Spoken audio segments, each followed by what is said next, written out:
Nous voici de retour au bar de l'économie. Florence Sueur au micro, toujours bien sûr en vidéo live sur YouTube, SoundCloud et sur la plateforme bardeléconomie.fr. Aujourd'hui, nous parlons ingénieur premier emploi, formation à la sécurité automobile et assurance emprunteur avec mes invités du jour qui sont Michael Moya pour Centaure, Thierry Loriot pour l'association IESF, les ingénieurs et scientifiques d'Île-de-France, et puis Astrid Cousin, porte-parole du groupe Magnolia. Alors justement, Astrid Cousin, présentez-nous un petit peu le groupe Magnolia, l'un des premiers finalement comparateurs d'assurance en France. Exactement. En fait, le groupe Magnolia, c'est surtout magnolia.fr, qui est un comparateur en assurance de prêt à destination de tous les particuliers qui sont à la recherche d'une nouvelle assurance de prêt pour couvrir leurs prêts ou bien à la recherche d'une assurance de prêt pour remplacer l'assurance qu'ils ont déjà avec leur banque. Donc, ça fonctionne essentiellement via un comparateur où le particulier va remplir ses informations et va avoir à sa disposition une trentaine de tarifs issus de toutes les offres du marché. Donc, trentaine de tarifs auprès de combien de compagnies ? Une vingtaine. Vous travaillez avec une vingtaine de compagnies d'assurance. Alors on vous connaît bien enfin je suppose que nos auditeurs vous connaissent bien dans l'assurance emprunteur, mais vous ne faites pas que ça. Non, on a également le même système avec un comparateur en mutuelle santé et également un comparateur en assurance obsèque et en assurance décès. Et là, combien de compagnies, les mêmes compagnies travaillent dans ces trois domaines ? Non, ce sont d'autres compagnies, parfois les mêmes, parfois d'autres. Ça va être plutôt des mutuelles aussi. Non, c'est un secteur un petit peu différent. Alors aujourd'hui, si vous voulez bien, Astrid Cousin, avec vous, on va être très pragmatique. On va se focaliser sur l'assurance emprunteur parce qu'il y a eu beaucoup de changements ces dernières années. Donc ma première question, ça va être, est-ce que c'est obligatoire de prendre une assurance lorsqu'on prend un prêt ? Alors, c'est pas obligatoire légalement, mais c'est fondamental. C'est-à-dire qu'une banque va très difficilement vous octroyer un prêt si vous ne pouvez pas le couvrir avec une assurance. Donc aujourd'hui, il y a 97% des prêts qui sont couverts par une assurance de prêt. Quelle garantie apporte cette assurance ? Alors, l'assurance emprunteur, en fait, ça va vous protéger, vous, la banque, mais aussi vos proches, en cas de décès ou d'incapacité demain à rembourser vos mensualités. Donc, c'est-à-dire que si demain, il vous arrive un accident de la vie, que vous décédez, que vous ne puissiez plus travailler, donc vous n'avez plus de revenus suffisants pour rembourser vos mensualités, l'assurance va prendre le relais et rembourser la banque, soit de la totalité de votre prêt, donc ça va quand même protéger ensuite vos héritiers qui n'auront pas à rembourser votre prêt et qui surtout auront le bien, du coup, pourront hériter du bien, et ça va également ça protège vraiment tout l'écosystème autour du crédit immobilier. Alors c'est pas anodin ma question, je pose cette question parce que souvent les banques veulent prendre une hypothèque sur le bien qu'on achète, c'est-à-dire s'il nous arrive quelque chose, ils récupèrent le bien pour le vendre et récupérer les fonds. Donc pourquoi finalement cette assurance emprunteur ? Alors, l'hypothèque, ça se fait plus vraiment maintenant. Ça surtout pour bon, on va dire en général. On va dire en général, l'assurance de prêt, justement, elle sert à c'est cette garantie-là. Ça sert justement. Donc non, mais ce que vous venez de dire, ça veut dire que si moi j'emprunte, je peux refuser que ma banque prenne une hypothèque sur mon bien.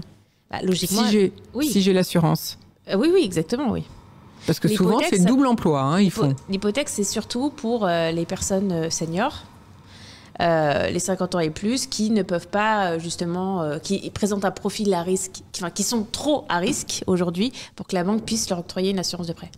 Donc, finalement, lorsqu'on négocie un crédit avec sa banque, on peut refuser l'hypothèque à partir du moment où on a une garantie assurance emprunteur, c'est ça ? Exactement. L'assurance de prêt, vous la payez justement en cas de pépin. Donc, il n'y a pas d'hypothèque en face. Après, les problèmes, c'est que les banques font un petit peu ce qu'elles veulent. Exactement. Donc ça, c'est pas toujours facile de dire non à sa banque. Est-ce que alors donc on va y venir au non et pourquoi le non pour l'hypothèque. Donc on peut faire inscrire dans ses garanties de prêt le fait que, on peut faire inscrire dans un courrier avant de prendre le prêt qu'on refuse l'hypothèque. Donc. Oui, tout à fait. C'est bien ça. Astrid Cousin, alors la plupart des banques, lorsqu'on négocie un prêt, veulent, entre guillemets, nous obliger à prendre leur propre assurance. C'est bien ça ? Exactement. Est-ce qu'on peut refuser ? Alors techniquement, depuis 2010, il y a une loi qui s'appelle la loi Lagarde qui donne à l'emprunteur la liberté de choisir son assurance de prêt. Donc c'est-à-dire la liberté de dire non à sa banque et de prendre une assurance externes, donc de faire jouer la concurrence en passant, donc on appelle ça les assurances individuelles. Quand on prend une assurance externe, c'est une assurance individualisée, donc vous allez avoir un tarif propre. Les banques, c'est des assurances groupes, vous allez avoir un tarif qui est souvent le même pour les personnes de 30 ans jusqu'à 50 ans. Mais voilà, la loi en tout cas vous donne le droit d'aller choisir une assurance externe. Dans les faits, c'est un petit peu plus compliqué que ça, puisque le problème c'est que vous allez vous retrouver face à une banque, face à un conseiller bancaire qui a littéralement le droit de vous dire non, je ne vous donne pas d'emprunt immobilier parce que vous ne prenez pas notre assurance. Et l'autre problème qu'il y a, c'est que plus les taux de crédit sont bas, moins les banques marchent sur le crédit immobilier, plus les banques elles vont avoir besoin de trouver de la marge ailleurs. Et les produits d'assurance, c'est ultra rentable. C'est pour ça qu'on a des différences de prix énormes entre les assurances prises avec la banque et les assurances individuelles. Les banques, elles marchent qu'à 80% sur les produits d'assurance. Donc c'est colossal. Donc elles ont besoin de vous vendre cette assurance. Donc c'est pour ça qu'elles vont vous servir. En fait, finalement, l'assurance de prêt, ça va être un peu la clé de la négociation pour obtenir le crédit. Et c'est pour ça que vous dites qu'on peut économiser en prenant une assurance externe jusqu'à 15 000 € sur 20 ans. Exactement, par emprunteur. Ouais. Parce qu'il y a un autre point dont on n'a pas encore parlé parce qu'on avance dans le sujet, c'est qu'en plus, lorsqu'on prend une assurance emprunteur, il faut faire attention à ce que le montant ne soit pas fixe sur la durée de son prêt, mais diminue avec les années qu'il reste à courir. Ça aussi, il faut faire attention, Astrid Cousin. Alors oui, alors ça c'est un autre sujet. C'est là aussi où les banques marchent beaucoup. Voilà, exactement. Alors ça c'est encore un autre sujet. Vous avez plusieurs sortes d'assurances. Vous avez en effet les assurances qui sont sur capital initial, c'est-à-dire vous allez rembourser tout le temps la même chose sur toute la durée de votre prêt. Et puis vous avez les assurances qui sont sur capital restant dû. Donc c'est des assurances dégressives. Mais attention, si vous êtes primo-accédant, c'est-à-dire que si vous avez 30 ans, que vous venez d'acheter un bien, parfois c'est plus intéressant de prendre une assurance fixe parce que parfois elle est moins chère sur 8 ans que sur la durée totale. Donc en fait, il faut vraiment ajuster ça. En fait, il faut avoir un échéancier sous les yeux, regarder ce que vous payez, année par année, et puis voir ce qui va être le plus intéressant comme formule. Donc, il faut faire un petit calcul. Voilà. Après, vous avez aussi les banques, notamment BPCE, donc Banque Populaire Caisse d'Épargne, qui, elles, vendent des assurances. Là, c'est tordu, hein, mais elles vendent des espèces de crédits packagés avec, et c'est 80% de ce qu'elles vendent. Hein, donc, on va dire, il y a des millions de personnes qui ont ces crédits-là aujourd'hui, qui vendent des crédits packagés qui incluent crédit et assurance. Vous payez une seule mensualité unique, identique sur toute la durée du prêt. Donc, en fait, l'emprunteur, il ne sait pas vraiment ce qu'il paye. Sauf qu'il se rend compte que quand il s'en va au bout de 7 ans, il a remboursé peut-être 60%, 70% de son assurance de prêt et que dalle d'intérêt. Et donc, il se retrouve, et très peu de capital, donc il se retrouve en fait avec un capital assez important, peut-être 10 ou 15% supérieur à ce qu'il aurait eu avec la concurrence, et une assurance de prêt quasiment remboursée alors qu'il s'en est absolument pas servi. Voilà, donc il faut faire très attention à tout ça, parce que tout est fait pour que ça manque de transparence et que l'emprunteur ne comprenne pas ce qu'il paye.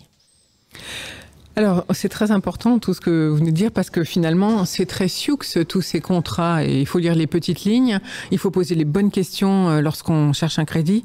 Et vous, en tant que comparateur, vous êtes bien au courant de la pratique de l'ensemble du marché, j'imagine. Oui, on est tout le temps confronté à ça. Exactement. Alors, vous avez cité, j'ai entendu, le nombre de 8 ans. Mais pourtant, la majorité des prêts, c'est sur 15, 20 ans, voire même plus. Pourquoi 8 ans ? Parce que c'est la durée moyenne de l'existence d'un prêt, puisque la plupart des emprunteurs sont des primo-accédants et revendent leurs biens au bout de 8 années. D'accord, donc ce sont par exemple des jeunes qui investissent, mettons, dans un peu d'une petite surface et puis après, qui veulent prendre plus grand. C'est ça la moyenne des achats en France en ce moment ? Alors, oui, les primo-accédants sont toujours ultra majoritaires, bien sûr. C'est toujours très majoritaire.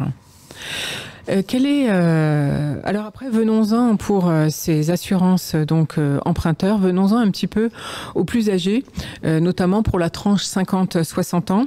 Quelles sont les conditions d'emprunt parce qu'elles ont quand même la réputation d'être peu avantageuses. Est-ce que c'est vrai ?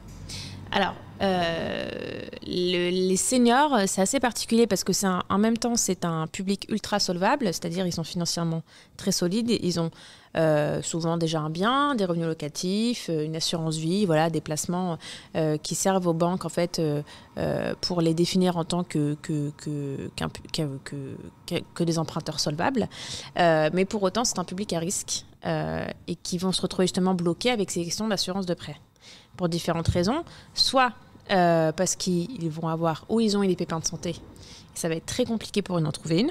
Mais dans ces cas-là, il y a d'autres solutions, l'hypothèque, nantissement d'une assurance vie, cautionnement. Vous pouvez prendre quelqu'un qui s'assure à votre place.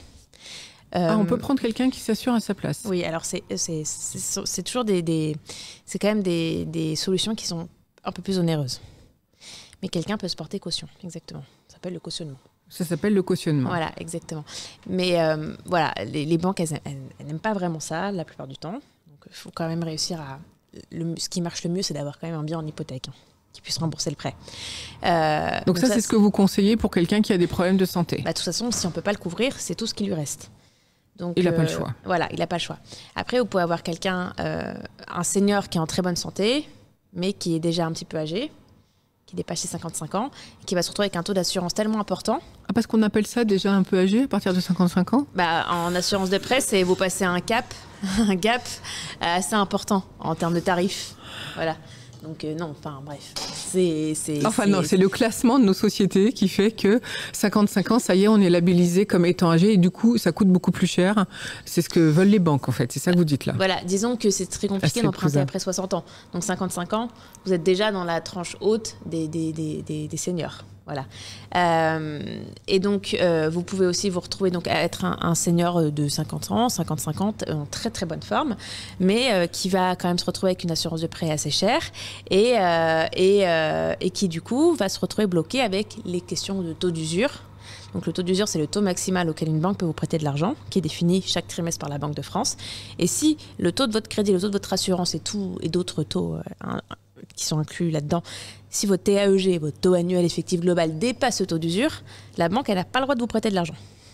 Donc en fait, les seniors peuvent se retrouver aussi bloqués avec ce problème-là, dès qu'ils payent une assurance un petit peu trop chère. Vous avez aussi les problèmes de taux d'endettement dont vous avez parlé tout à l'heure. Taux d'endettement, c'est toutes les charges en fait, que vous allez payer chaque mois, qui vont définir si oui ou non vous pouvez rembourser vos mensualités. Merci Astrid Cousin, parce que grâce à vous, on a levé le tabou du pourquoi les 50 ans sont classifiés comme seniors. Donc là, c'est quand même incroyable. Et donc, je comprends mieux pourquoi, et je pense que nos auditeurs aussi, pourquoi c'est beaucoup plus difficile d'obtenir un prêt à partir de l'âge de 50-55 ans, et surtout, ça coûte plus cher. Quelle est la part de cette tranche d'âge, finalement, qui prend des prêts en ce moment dans notre pays ? Alors, les 50 ans et plus, ils étaient 135 000 en 2019. Donc, c'est quand même une part assez importante. C'est 17% exactement. Mais dès qu'on dépasse 60 ans, là, on atteint ces 3-4%. Mais ils sont de plus en plus nombreux chaque année. Donc, voilà, on est quand même sur des seniors qui, là, vont plutôt être dans la même logique qu'un jeune emprunteur. C'est plutôt souvent l'achat d'une résidence secondaire ou d'un appartement au soleil. Voilà, c'est des seniors qui... Pourtant, c'est une tranche d'âge qui est quand même choyée par les banques parce qu'ils savent qu'ils sont solvables la plupart du temps. Bah oui, mais il y a toujours ce problème de santé. Et donc, du coup, d'accord, on en profite pour que ça leur coûte un petit peu plus cher. On a bien compris grâce à vous, Astrid Cousin. Alors, faut-il tout déclarer dans son questionnaire de santé ? Ah oui, très très important. Si vous arrive le moindre pépin et qu'il vous arrive la moindre incapacité, le moindre décès, suite à quelque chose que vous n'avez pas déclaré, l'assureur, il va se dégager toute responsabilité et ça va être à vous ou à vos héritiers de prendre en charge les mensualités ou le remboursement de l'emprunt. Donc en fait, avant de contracter ce crédit et son assurance emprunteur, le plus intéressant c'est de dissocier les deux, finalement. D'ailleurs, le plus intéressant c'est de prendre un courtier en crédit. C'est eux en ce moment qui ont les meilleurs taux, j'imagine. Tout comme pour vous, qui êtes un comparateur de prix assurance emprunteur, courtier en assurance d'emprunt, c'est beaucoup plus intéressant de passer par une société comme la vôtre, parce que là on a les meilleurs taux, j'imagine. Oui, voilà, exactement, tout à fait. Mais donc du coup, pour un senior, il vaut mieux donc déclarer tous ses problèmes de santé, quitte à, on revient sur ce que vous avez dit, parce que c'est très important tout à l'heure, quitte à prendre l'option, non pas assurance, mais hypothèque ou alors cautionnement, c'est ça ? Voilà, si vous ne trouvez pas d'assurance, de toute façon, l'assurance, ça restera la couverture la moins onéreuse et la plus intéressante pour tout le monde. Donc, si vous ne trouvez pas d'assurance de prêt, vous avez ces solutions-là. Il faut quand même que la banque accepte. Il faut que la banque l'accepte. Donc, il y a des conditions financières, il y a plein de choses. Alors, en plus, dans ces contrats, on couvre souvent l'incapacité de travail, tout comme le décès. Oui, donc, tandis que quand on a vers l'âge de 60 ans ou voire 65 ans, on a quelquefois, on ne travaille plus. On est déjà en retraite. Donc, il n'y a pas besoin de couvrir l'incapacité de travail. Non, vous allez être quasiment assuré que sur le décès. Et ça, c'est possible. Ça, il faut le demander aussi, il faut le spécifier. Non, c'est si ou c'est automatique. C'est automatique. Si vous n'êtes plus vous allez remplir un questionnaire, un formulaire, un questionnaire. Et si vous êtes à la retraite, on ne va logiquement plus vous couvrir sur votre activité professionnelle. Alors Astrid Cousin, je rappelle que vous êtes porte-parole du courtier indépendant Magnolia.fr. Comment concrétiser son projet sans souscrire finalement à une assurance proposée par sa banque ? Est-ce que la banque peut refuser de vous accorder un prêt ? Alors oui, la banque peut refuser de vous accorder un prêt. Donc, dans ces cas-là, nous, ce qu'on conseille à tout le monde, surtout que là, c'est de plus en plus le cas parce que les taux de crédit continuent de baisser énormément. Les banques sont vraiment dans l'embarras avec ces taux. On est à quel taux en ce moment, faut le dire ? On est à 1,20 sur 20 ans. En moyenne, on peut emprunter sur 25 ans à 1,30. 15 ans, on est en dessous de 1%. Donc, on est toujours en dessous de 1% pour 15 ans. Et ça continue. Donc en fait, on va être de toute façon dans un contexte qui ne changera pas, on pense, pendant encore quelques années.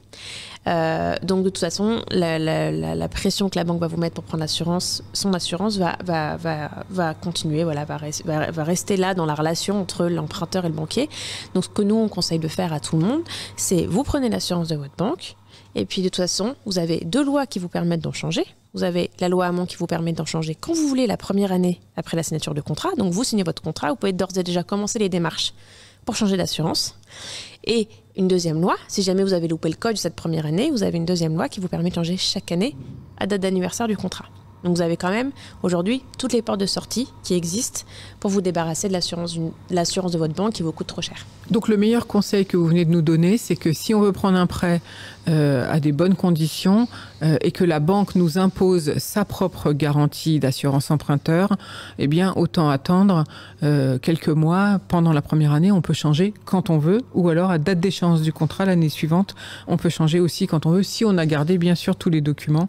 Ça c'est très important, j'imagine. Oui, après il y a des solutions pour les retrouver. Logiquement, votre banque doit vous les fournir, mais c'est vrai qu'on vous conseille quand même de les garder parce que la banque, elle peut un petit peu freiner les cas de fer pour vous donner les papiers nécessaires. Oui, elle peut même dire qu'elle les a pas et qu'on nous les a remis en original et que c'est à nous de les retrouver et de prouver qu'on a bien signé ce contrat. Mais logiquement, les courtiers comme Magnolia et comme d'autres, on est assez organisés en interne. On a des services qui savent très bien où trouver les papiers et vous aider. Alors, est-ce qu'il y a, Astrid Cousin, des exclus finalement de crédit d'assurance emprunteur et de crédit immobilier ? Les principaux exclus, ça va être les profils à risque, dont les personnes qui ont eu un cancer il y a quelques années, par exemple.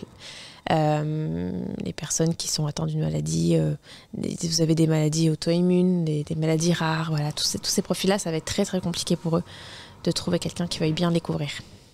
Et donc, comment fait-on dans ces cas-là ? Est-ce que vous avez une solution ? Est-ce que c'est toujours le cautionnement ou l'hypothèque qui peut venir en secours ? Voilà, donc il faut quand même que vous ayez soit déjà un bien, soit quelqu'un qui soit assez solide financièrement pour vous couvrir.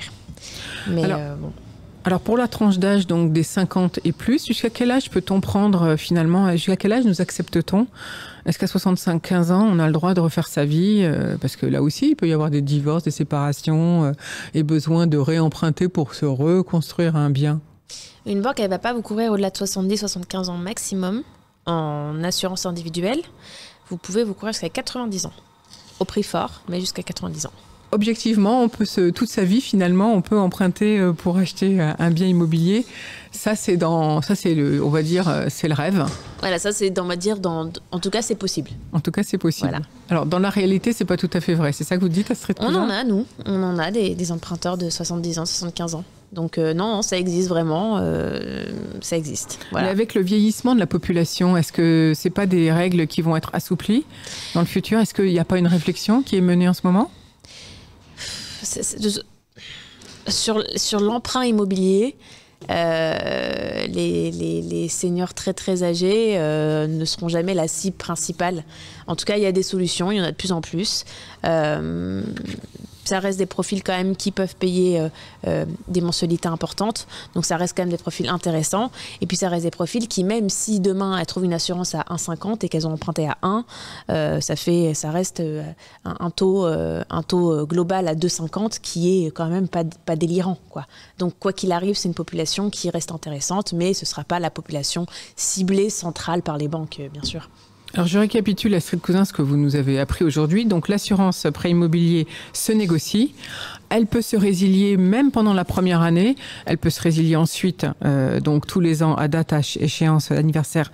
Enfin, sauf sans doute de prévenir 3 mois avant. Enfin, il y a des délais, là, il faut regarder dans vos contrats. 2 mois, ouais. Et puis, on peut emprunter objectivement jusqu'à 90 ans, mais la moyenne, c'est 75 ans. C'est bien ça qu'on a compris.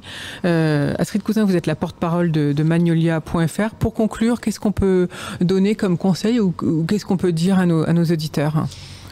Pour conclure, il faut vraiment profiter de l'aubaine des taux d'emprunt bas. Il ne faut pas faire de l'assurance un sujet de blocage avec son banquier. Il ne faut pas que ça devienne un sujet de tension. Il faut, si vous êtes au courant que vous pouvez en changer, que vous sentez que votre banquier est à l'écoute, parlez-lui-en. Parce qu'on a un bon taux de prêt, par exemple. Si vous êtes un super client... Mais que la banque veut nous imposer sa propre assurance, bah tant pis, il faut y aller. Voilà, il faut y aller. Et si jamais vous sentez que vous avez un banquier assez ouvert et que vous êtes plutôt un bon client pour la banque et que vous le savez, vous pouvez quand même essayer de négocier dès le départ. S'il y a le moindre blocage, ne dites rien. Voilà, vous faites l'innocent, vous signez tout. Et puis le mois suivant, vous partez, vous prenez une autre assurance. Voilà, il n'y a aucun problème. La loi va dans le sens des consommateurs. Et donc là, il n'y a pas de délai pendant la première année pour résilier son assurance emprunteur. Il faut que ce soit 2 semaines. Vous pouvez le faire jusqu'à 2 semaines avant le premier anniversaire de la date de la signature de l'offre de prêt. Voilà. Donc vous avez 11 mois et 2 semaines après cette fameuse signature pour le faire. Bien sûr, toujours en lettre recommandée avec AR. Courrier recommandé, conditions générales du nouveau contrat. Votre contrat doit être équivalent à celui de la banque. Mais logiquement, ça, c'est le courtier qui s'occupe de ces détails-là. Donc voilà. Donc voilà pourquoi c'est important d'avoir des courtiers spécialisés parce qu'ils savent quand même beaucoup mieux, beaucoup plus les règles que nous. Et ça reste quand même assez compliqué et opaque, toutes ces petites lignes à lire dans les contrats, il faut bien le dire.